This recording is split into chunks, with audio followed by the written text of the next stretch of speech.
Hello, wrestling fans. Bill Hazelwood, the voice of the Carolinas, coming to you today.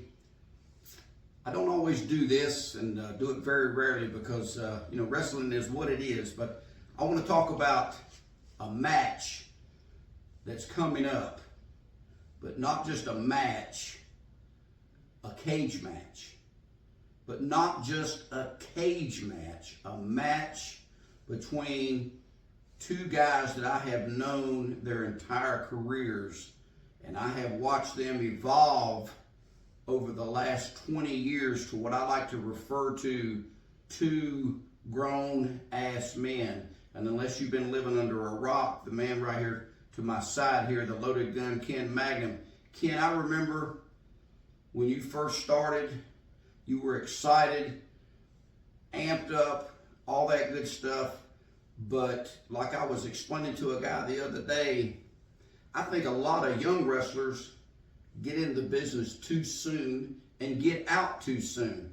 You and I were discussing before we came on air, your age, and you're right at the age of Randy Orton and AJ Styles.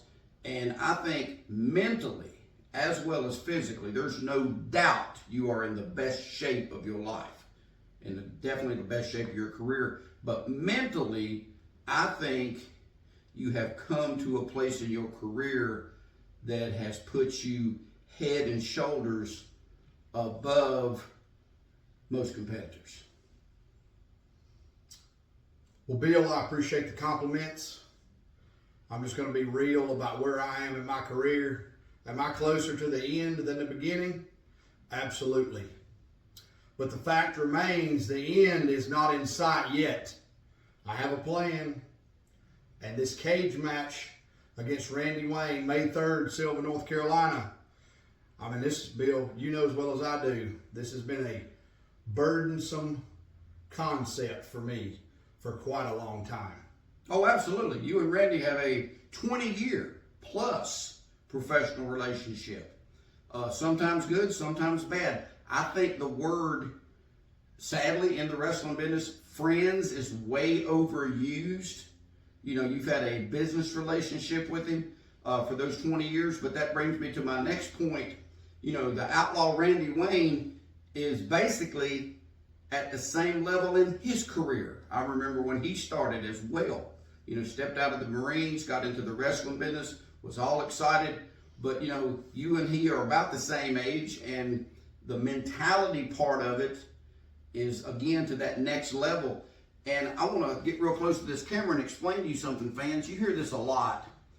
Regardless of what you think about pro wrestling, what you've heard or whatever, a cage match, you always hear this surrounded by an 8-foot-high steel cage.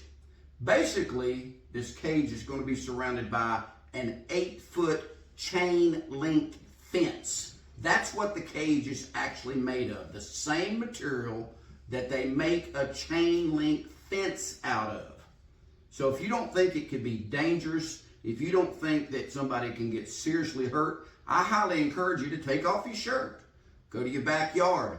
Go to your neighbor's house. Lean up against that chain link fence and just move back and forth on your back and see what happens. Or if you're really brave and you think you got what it takes, turn around and put your forehead against that chain link fence and rub it back and forth a few times, because it's career changing.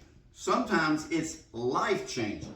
So this type of match can really alter and sometimes even end careers.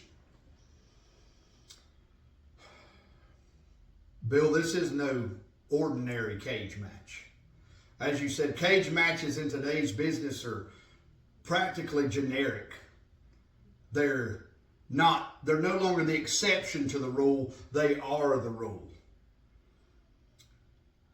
This is not going to be a cage match for the faint at heart, because you see, as professionally up and down the road Randy and I both have been, as seasoned as we both are in and out of the squared circle, there's an entire lifetime of animosity with Randy and myself that nobody has a clue about. You see, Bill, when he got to the Carolinas, Randy Wayne was no role model. Randy Wayne was certainly no friend. And he and I, we agreed to disagree for the better part of our careers. The fact that we're in a business arrangement right now, that still leaves a lot to be said now, doesn't it? But where I am with you, Randy, and I'm going to look right in this camera right now, and I'm going to forget even Bill sitting here. This for me is personal. This goes all the way back to 2004, 2006. This goes all the way back to competing in the ring and out of the ring for that top spot. This goes all the way back to you cheating me out of money for a pair of boots. Randy, this goes all the way back to the personal disagreements on how you chose to lead your life and me trying to be the voice of reason in your life and it falling on deaf ears. There's one thing about you, Randy, that I will never, ever, ever forget. And oh my God, I will never, ever be able to forgive. And that is the simple fact that you look dead in my eyes. This man looked at me, Bill, and asked me for my advice. Asked me for help on how he was leading his life. And he chose to go the other direction. He chose to keep running, going down that wrong path. Am I perfect? You know as well as anybody, I am absolutely as far from perfect as it gets. But Randy, when you and I locked that door behind us in Sylva, North Carolina on May the 3rd, every ounce of animosity that I have ever had in the last 21 years, I am going to channel that into that steel cage. I am going to channel that into the energy that I put into beating you to within an inch of your life. If that means the blood flows, the blood will flow. Randy, there's an old saying that a leopard can't change his spots. And you see, I've watched you over the last 20 years, and especially over the last 3 to 5 years, Randy, you have metamorphosized, if you will, in front of a lot of different areas, in front of a lot of different people. You have taken steps to save face. But Randy, I know exactly who you are, and I know exactly what you are. And I don't care how many times you shed your skin, Randy Wayne. A snake is still a snake. And the way I read it, the way it was said a long time ago, is when the serpent gets too close, you take the heel of that boot and you crush his head. Randy Wayne, May the 3rd, I'm going to crush the snake that you are once and for all. Wrestling fans, there is no doubt that Ken Magnum's intensity is there. And I want to close it with this. Like I said at the beginning, this is not going to be your ordinary run-of-the-mill, you've seen it before, cage match. This is happening, like you said, May the 3rd in Sylva, North Carolina. Fans, you can verify this. In South Carolina, we have an athletic commission that oversees boxing, cage fighting, tough man, as well as pro wrestling.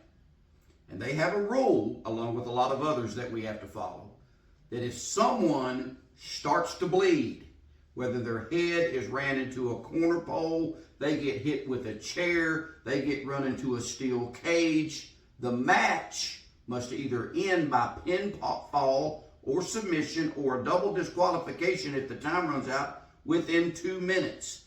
In North Carolina, there is no athletic body that oversees professional wrestling.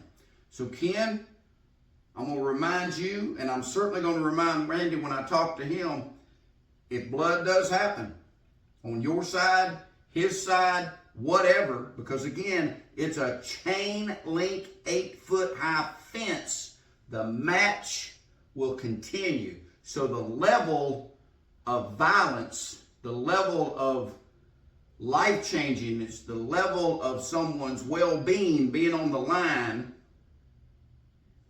will not be able to be explained, only experienced. Ken, I want to thank you. May the 3rd, Sylva, North Carolina. If you're not there, you're going to miss it, man. This is going to be something different. A great card, but culminating with this main event and this cage match between two grown-ass men who certainly have 21 years of personal issues that will probably get resolved. We'll see you May the 3rd.